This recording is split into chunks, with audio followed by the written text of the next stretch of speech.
प्यारे बच्चों, very good morning. आज हम हॉर्नबिल टेक्स्ट बुक है जो आपकी, उसके लेसन नंबर प्रोज का लेसन नंबर 4 पढ़ेंगे। कल आपको 3-4 पैराग्राफ तक पढ़ा था और लास्ट पैराग्राफ आपका ये था, इन द चाइनीज स्टोरी।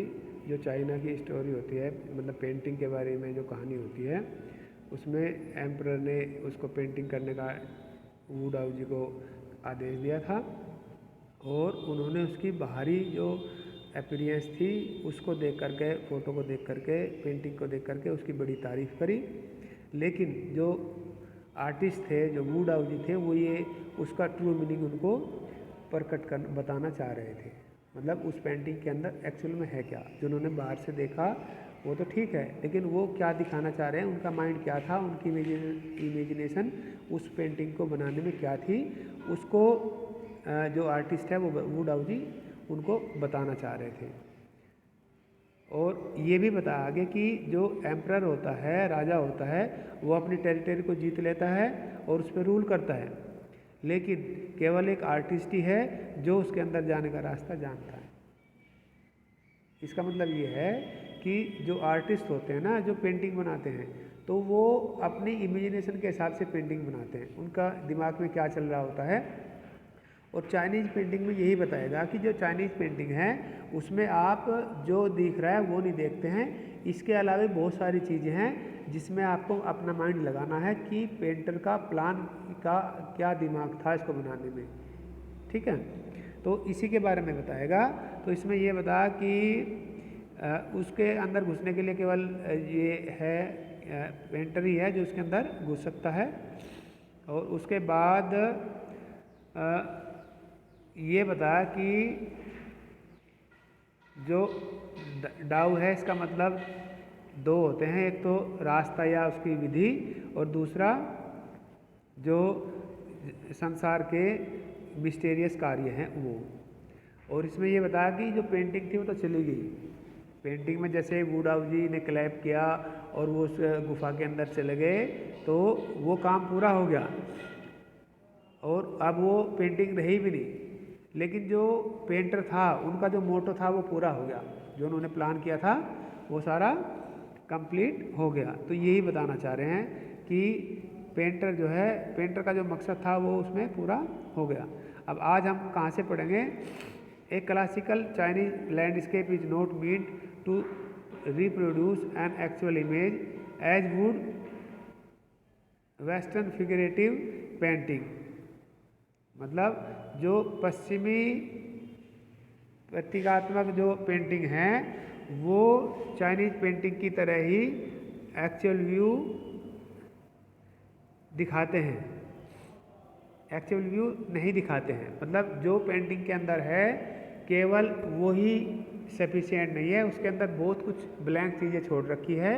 ठीक है, तो वे वास्तविक जो दृष्टिकोण है उसको प्रस्तुत नहीं करते, या जो उस पेंटिंग में है केवल उसी को नहीं दर्शाते, उसके अंदर भी बहुत कुछ छिपा रहता है, बहुत कुछ ब्लैंक चीज़ें रहती हैं, उसको भी समझना होता है। Whereas the European painter wants you to borrow his eyes and look at a particular landscape exactly as he saw it from a specific angle.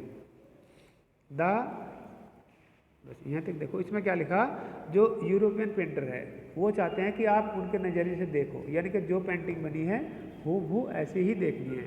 जबकि चाइनीज़ पेंटिंग में क्या बताया गया कि चाइनीज़ पेंटिंग में बहुत सारी चीज़ें छुपी रहती हैं जिसको आपको जो पेंटर है उसके दिमाग से सोचना है, समझना है, तभी जाके वो पेंटिंग का असली मतलब समझ में आता है।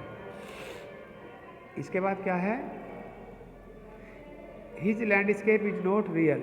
जो चाइनीज पेंटिंग है उसका जो लैंडस्केप है, जो भूदृश्य है, वो बिल्कुल हूबहू ऐसा नहीं होता, उसके अंदर बहुत कुछ छुपा रहता है। You can enter it from any point. आप इसमें किसी भी एंगल से घुस सकते हैं। देन ट्रेवल इन इट, इसमें यात्रा कर सकते हैं, यानी कि इसमें घूम सकते हैं, देख सकते हैं। The artist create a path for your eyes to travel up and down. जो पेंटर होता है वो क्या करता है, पेंटर ये कहता है कि वो आपके लिए एक पाथ क्रिएट कर देता है, एक रास्ता क्रिएट कर देता है जिसमें आप ऊपर नीचे कहीं भी ट्रैवल कर सकते हो, देन कम बैक, उसके बाद वापस आ सकते हो इन ए लेजरली मूवमेंट, किसी भी फुर्सत के समय में। This is even more true in the case of horizontal scroll. जब आप किसी पेपर को स्क्रॉल करते हैं, मोड़ते हो, in which the action of slowly opening one section of the painting then rolling it up to move on to the other adds a dimension of time which is unknown in any other form of painting। इसमें यह बता कि जो Chinese painting होती है उसको समझने के लिए जब आप पेपर को स्क्रॉल करते हो, मोड़ते हो, जिसमें एक सेक्शन को देखने के लिए जब वो देख लेते हैं तो दूसरा सेक्शन जब देखते हैं उससे पहले उस पहले वाले सेक्शन को आप बंद कर लेते हैं। ठीक है, तो लेखक ने ये बता, पेंटर ने, कि उस चाइनीज़ पेंटिंग को समझने के लिए हॉरिजॉन्टल स्क्रॉल अगर हम किसी पेपर को करें तो उससे ज़्यादा अच्छा समझ में आ जाता है, क्योंकि उसमें एक स्टेप के बाद दूसरा स्टेप आता है। It also require the active participation of the viewer, और इसमें जो देखने वाला होता है उसका एक्टिव भागीदारी चाहिए। पार्टिसिपेशन का मतलब होता है भागीदारी, वो क्रियाशील होना चाहिए, ऐसा नहीं कि ऐसे इनएक्टिव है।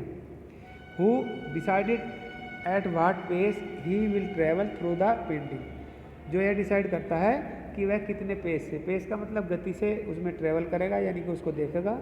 ये participation which is physical as well as mental, और ऐसा पार्टिसिपेशन जो फिजिकल के साथ साथ मेंटल भी होना चाहिए, यानी कि शारीरिक के साथ साथ मानसिक भी भागीदारी होनी चाहिए। ये नहीं है कि बस केवल वहाँ बैठे हो, बैठने के साथ साथ माइंड भी प्रयोग करना है।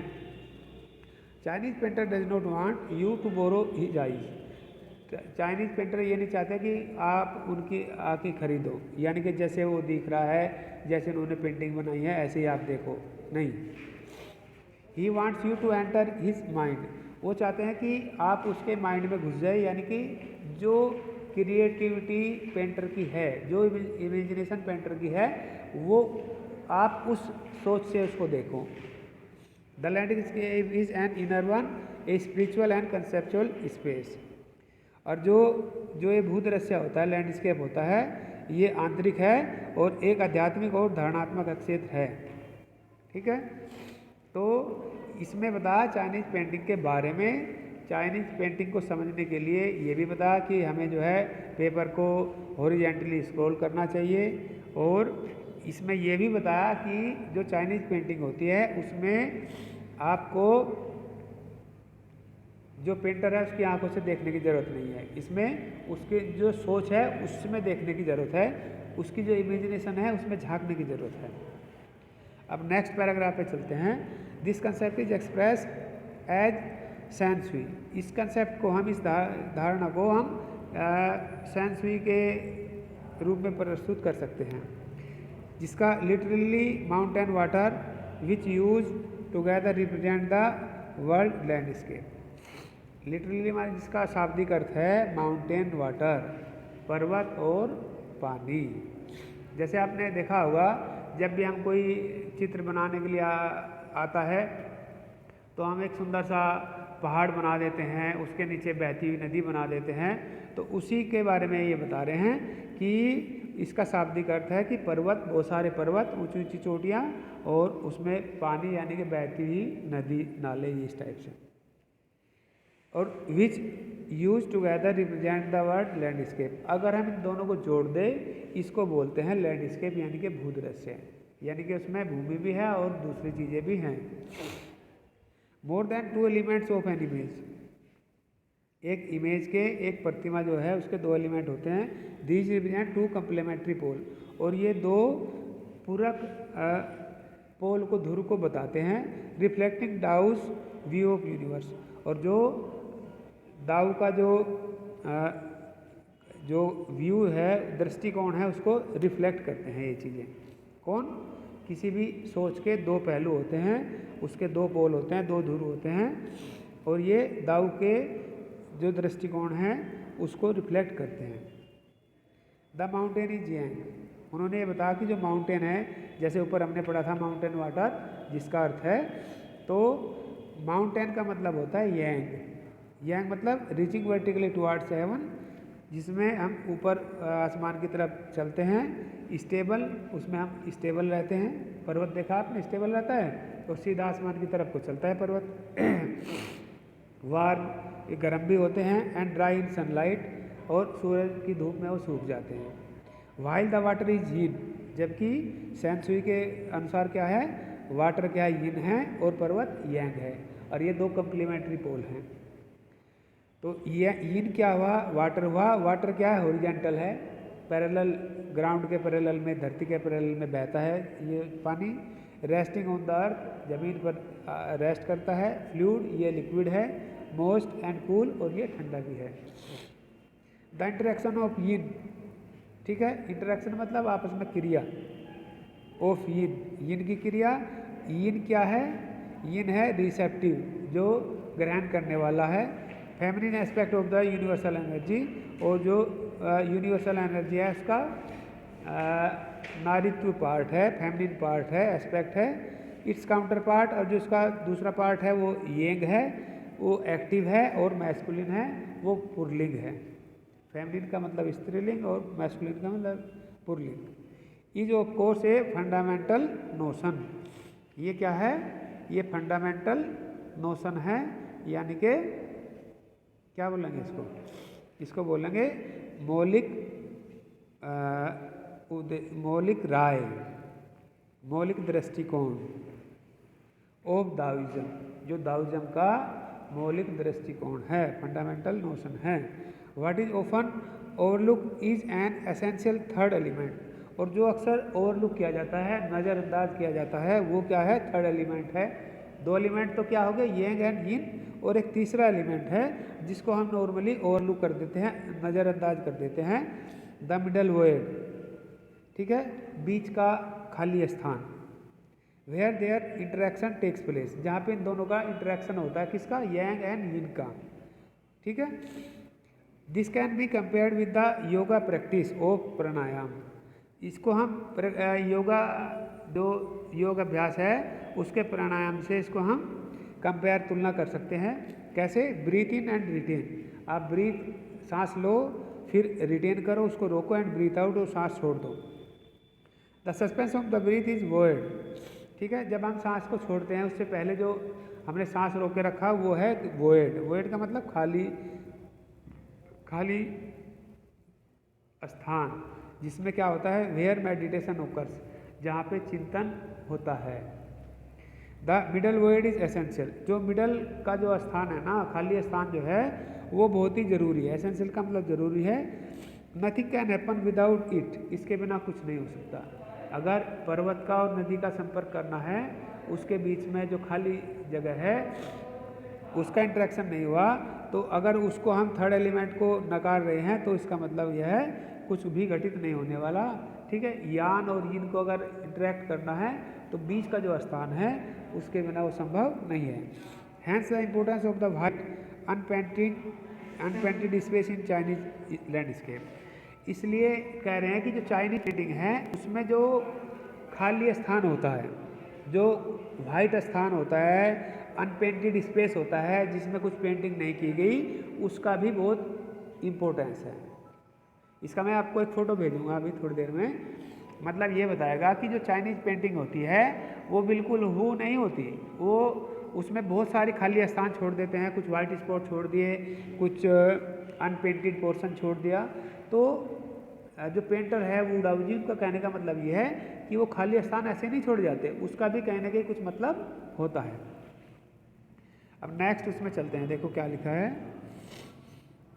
नेक्स्ट में लिखा है कि this is also where man find a fundamental role, और ये वो जगह है जहाँ पे आदमी अपना मूलभूत भूमिका निभाता है।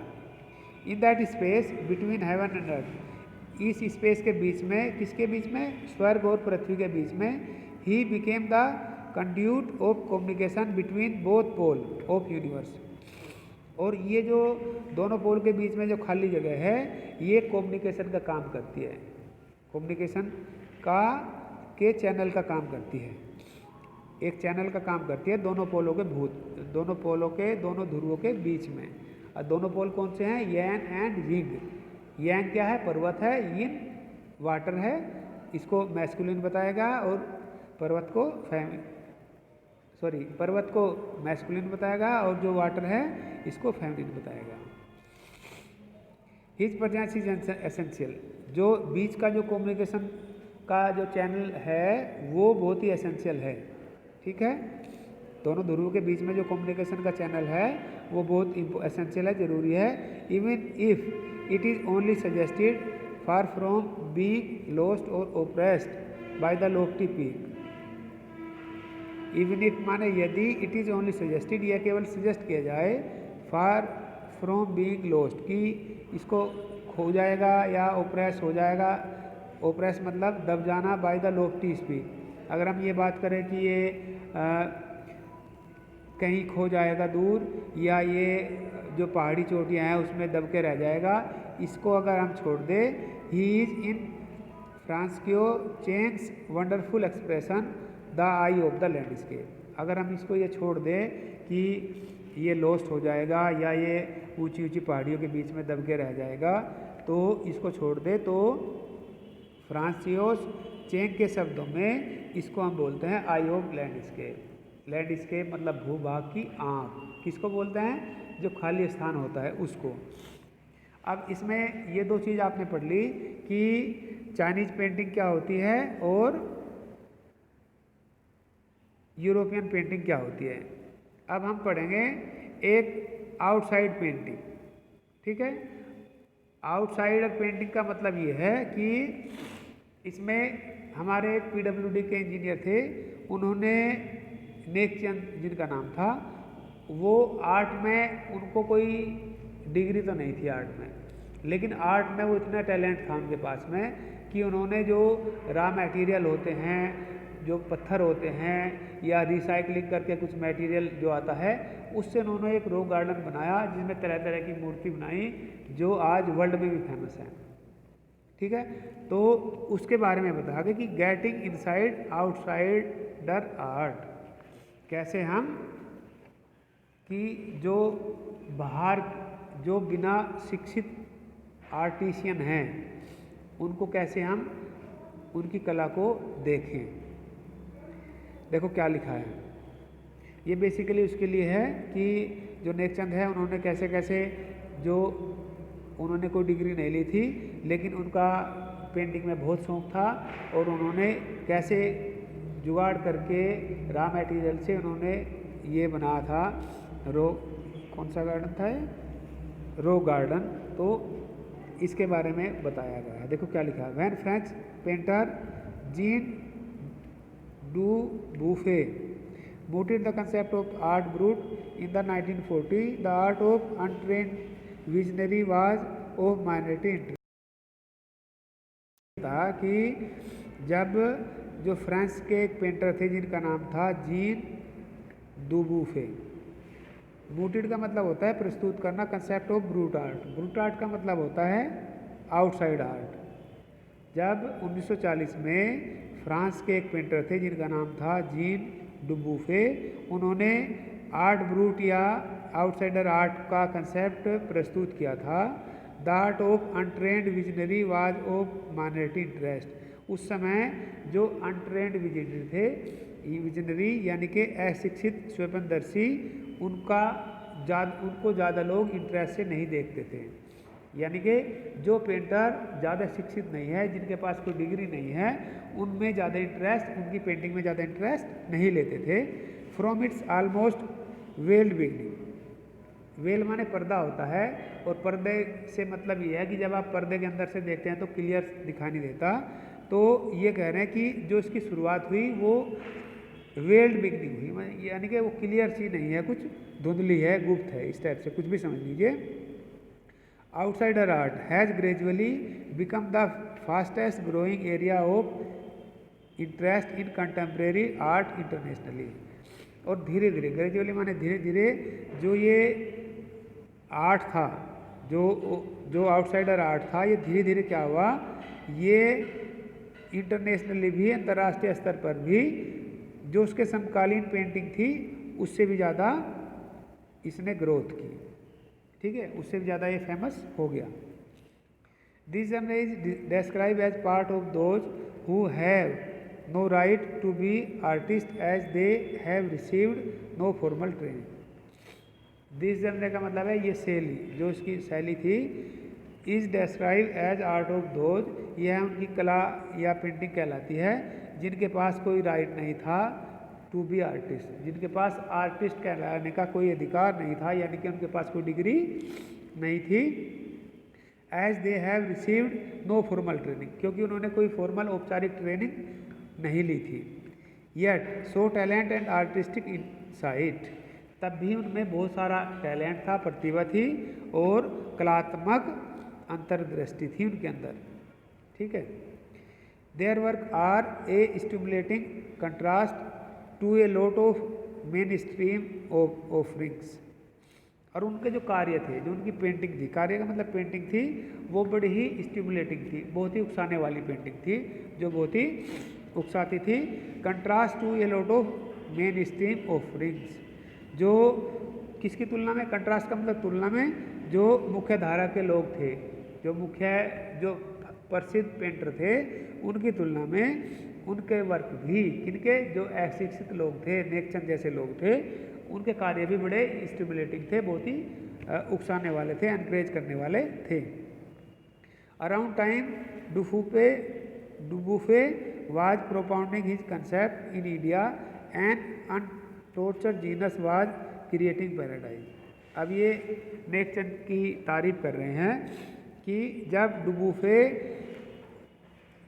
अपना कंसेप्ट के लिए प्रेजेंट कर रहे थे इंडिया में, an untutored genius was creating paradise, एक जो बिना ट्यूशन पढ़े या बिना शिक्षित हुए एक जीनस था, एक प्रतिभा थी, जो इस संसार में स्वर्ग को बना रहे थे।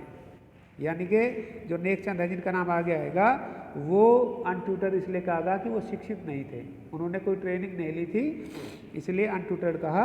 वो स्वर्ग को बना रहे थे, क्रिएट कर रहे थे। Years ago the little path of jungle that he began clearing to make himself a garden sculpted with stone and recycling material is known to the world today as the rock garden at Chandigarh. इन्होंने कहा कि years ago, बहुत साल पहले उन्होंने जंगल को साफ किया और उसमें जो है बहुत सारी स्टोन की स्कल्प्ट बनाई, मतलब मूर्ति बनाई, और रिसाइकलिंग मटेरियल की बनाई। ठीक है। रिसाइकलिंग मटेरियल कौन सा होता है, जिसको हम रिसाइकिल कर लेते हैं, वेस्टेज जो हमारी है उसको रिसाइकिल किया, उसको दूसरे रूप में यूज कर लिया, उसको बोलते हैं रिसाइकलिंग। तो इन्होंने स्टोन से और रिसाइकलिंग मटेरियल से बहुत सारी मूर्तियाँ बनाई, जो आज वर्ल्ड में जिसको हम रॉक गार्डन के नाम से जानते हैं। वहाँ पे एक जंगल था, उन्होंने उसको साफ किया और ये सारी मूर्ति बनाई, और जो चंडीगढ़ में है। आगे क्या लिखा है, it's 80 years old creator director Nek Chand is now held as India's biggest contributor to outside art. और जो ये 80 साल के थे, नेकचंद जिनका नाम है, ये पेंटर थे, ये अनट्यूटर्ड थे, इनके ज़्यादा शिक्षित नहीं थे, इनके पास कोई डिग्री नहीं थी, ये 80 साल के थे, और इनका स्वागत किया गया ये कि इन्होंने जो आउटसाइडर आर्ट था उसको बहुत ज़्यादा प्रमोट किया, उसमें इनका बहुत ज़्यादा योगदान था।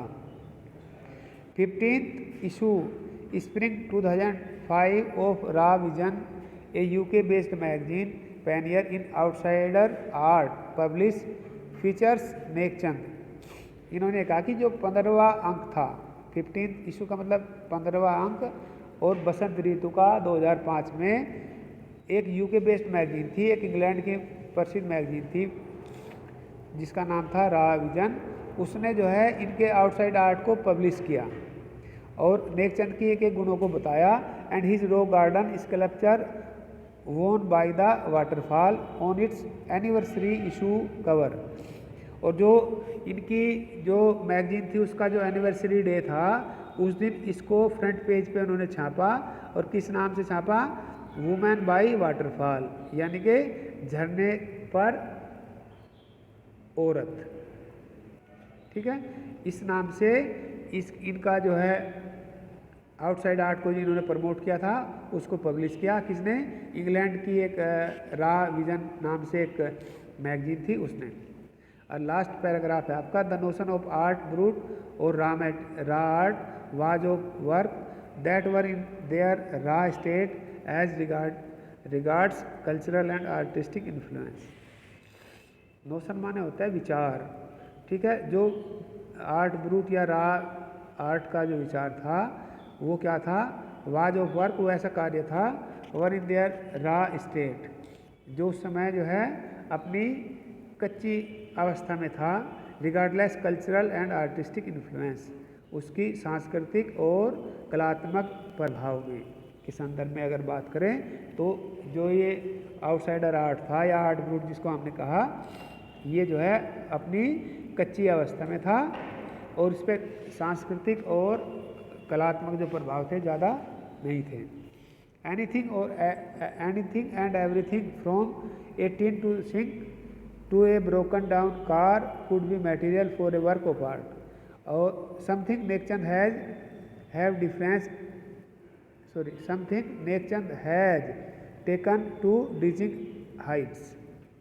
इसमें बता कि एनीथिंग कोई भी चीज़ हो, एवरीथिंग या प्रत्येक चीज़, फ्रॉम टिन टू सिंक, एक टिन से लेकर के सिंक का सामान तक कोई भी चीज़ हो, to a broken car could be material for work of art, ठीक है।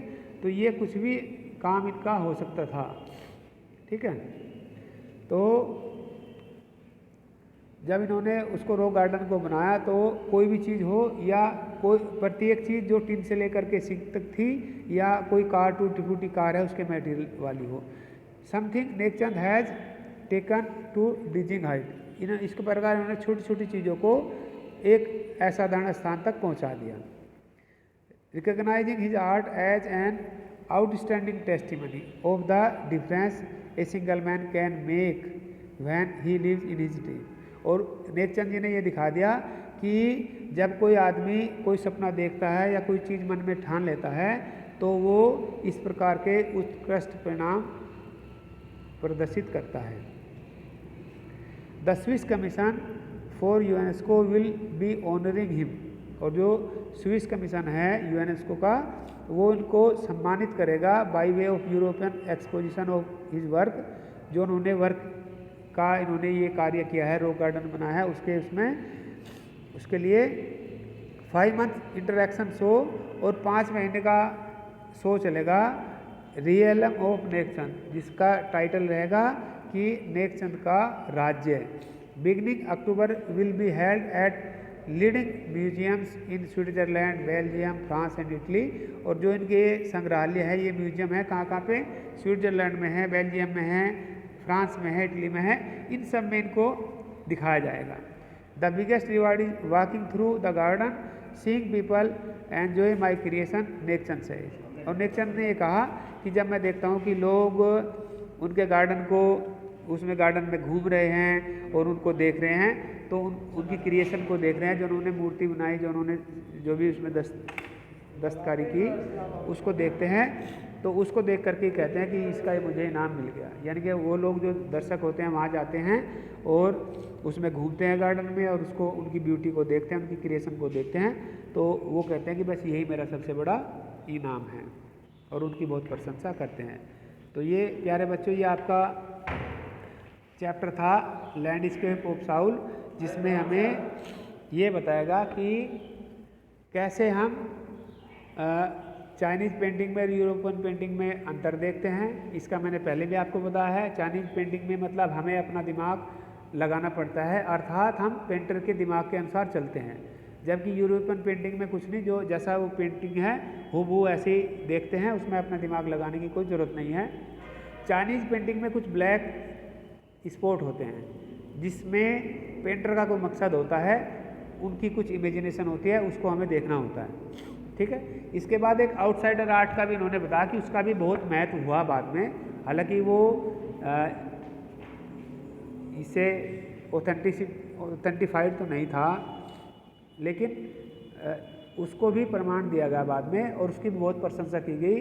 जो आउटसाइडर आर्ट है, यानी कि ऐसे कलाकार जिनको कोई डिग्री नहीं मिली, जिन्होंने किसी संस्थान से कोई शिक्षण ग्रहण नहीं की, लेकिन उनके पास प्रतिभा बहुत ज़बरदस्त थी। तो इसको भी दर्शाया गया है और ये बताया गया है कि जो नेकचंद थे उन्होंने कैसे अपना दिमाग लगा के अपना टैलेंट से जो है एक रॉक गार्डन बनाया और इसकी भी पूरे संसार में प्रशंसा हुई। और इसकी भी प्रशंसा हुई कि आउटसाइडर आर्ट है, वे जो पेंटर हैं वे भी अच्छे हैं, उनमें भी टैलेंट है। थैंक यू वेरी मच बच्चों आज के लिए।